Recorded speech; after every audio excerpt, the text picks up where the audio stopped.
Hey everyone, welcome back to Casey 3D Sparks. Today we're going to be creating a guillotine that we can have in like our town square or some other place that we will have set up for our D&D/tabletop game.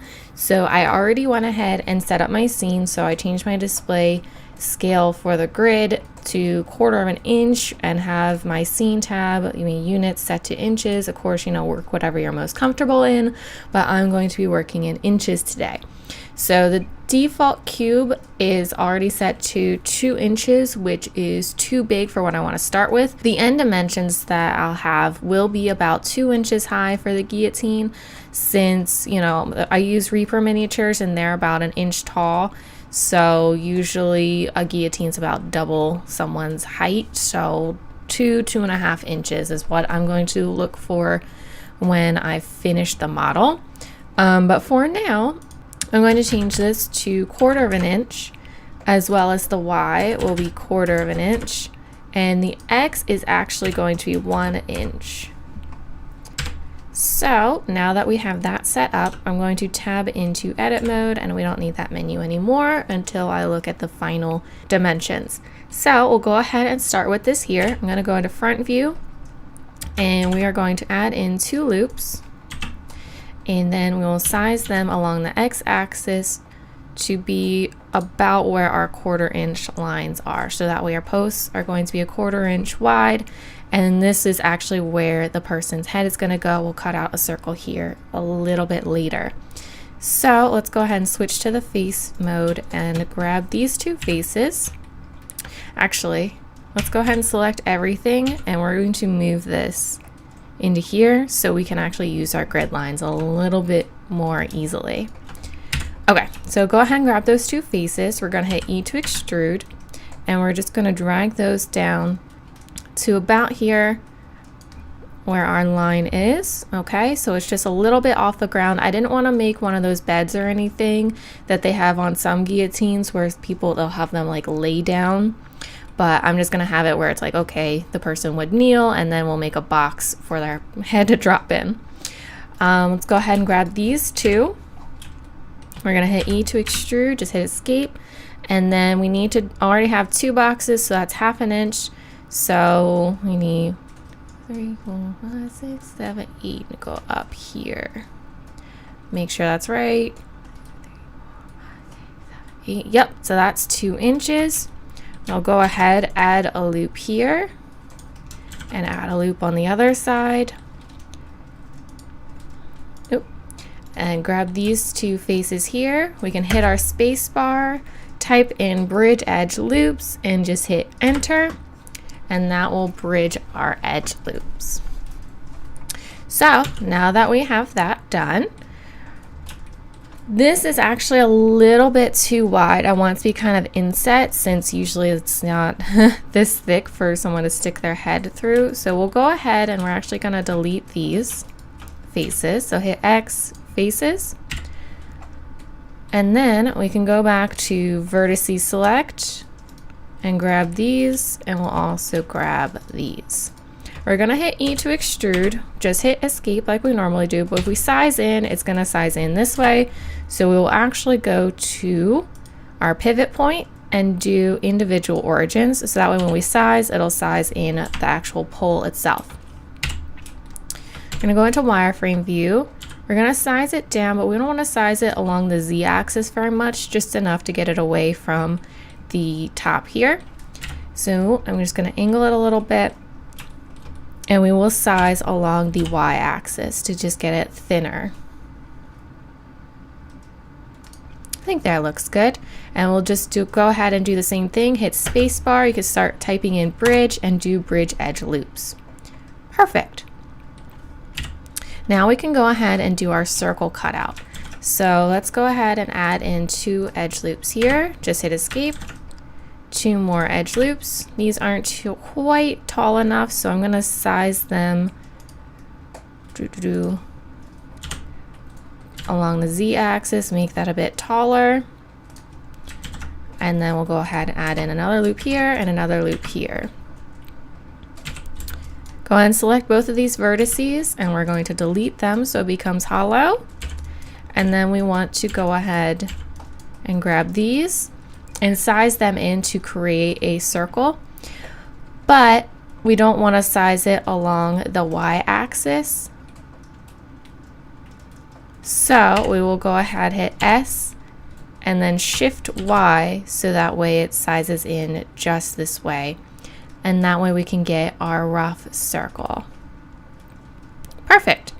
So we'll just do that. Since it's being printed, I'm not going to worry about it being a perfect circle.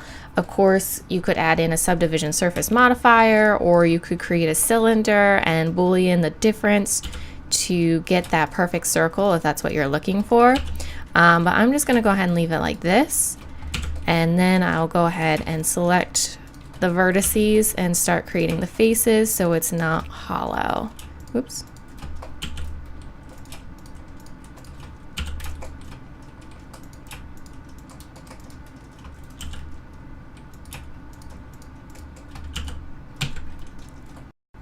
Awesome. Looks like all of our normals are facing the right way. Okay, that's a good start. So let's go ahead and do a similar process for the blade that will be up top.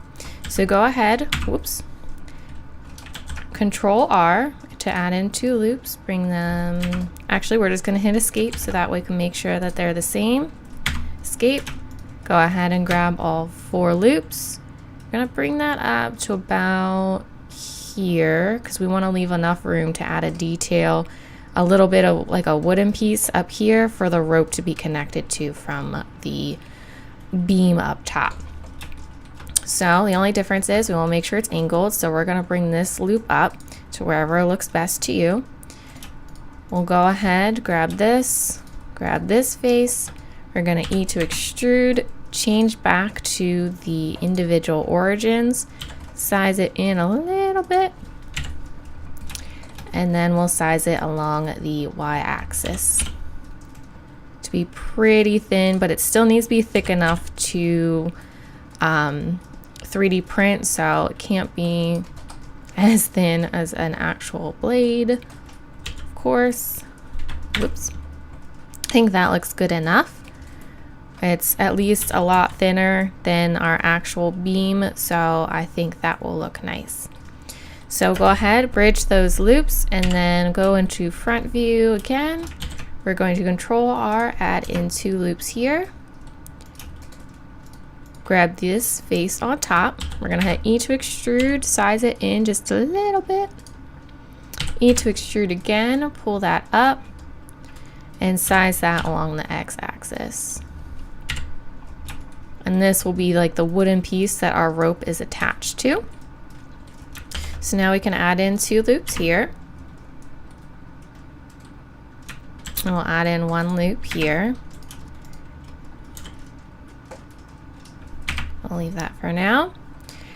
We'll also go up top, add in 2 loops here, and then we want to size them along the x-axis to match kind of with what we just made. So that looks close enough. And we want to go ahead and make sure that it's a similar size to this, which I think it's going to be too big. Oh my goodness, yes. So we're going to size them along the y-axis and bring that in a lot.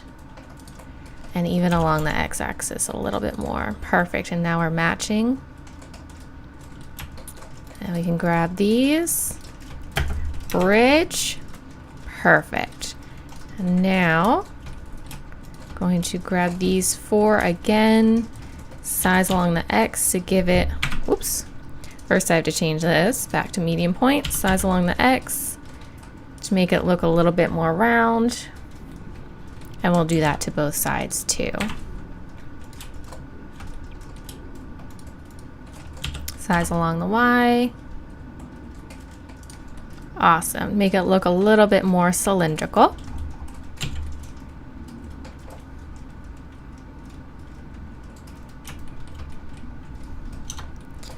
Awesome.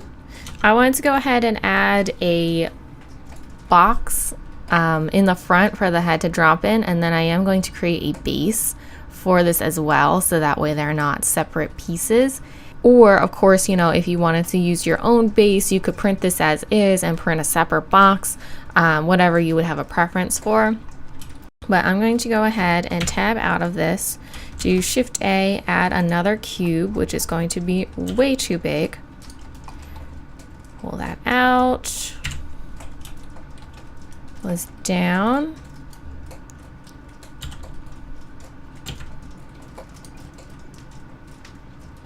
About that high looks good. All we can do very easily is just grab these vertices, E to extrude. We're going to size that in. That looks good. E to extrude again. Nice and thick border.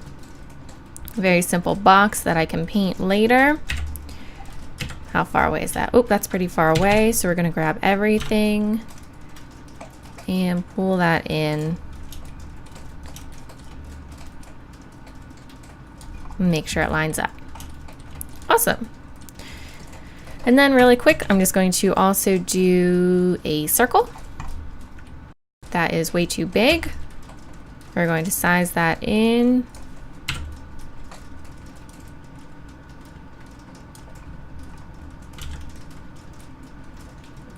About there. I'll leave this part empty. I'm not going to center it around everything. Pull this down. Tab into edit mode. That. Face that off and face this off.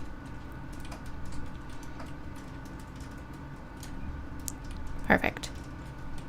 Okay, and then we can just tab out of that and boolean everything together if you're interested, or of course, like I said, if you want to just print out the two individual pieces and then glue them to your own base, it will probably be a little bit easier for your printer to print out that way, so that way you could lay this down flat and print it with just minimal scaffolding. Printing it like this would actually probably be pretty difficult.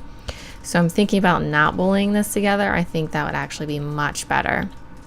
So just make sure that, you know, whenever you go to print, you kind of think about the way it's going to print. If I was going to upload this to Shapeways, I would go ahead, add this base.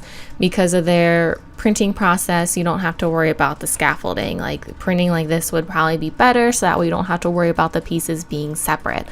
But for printing it here, I'm going to go ahead, leave this base off and print these separate pieces after I lay them down properly. So if you have any questions about that, go ahead, leave them in the comments below, but make sure you go ahead, leave a like, comment, and subscribe. I really appreciate any feedback, and I'll see you guys next week.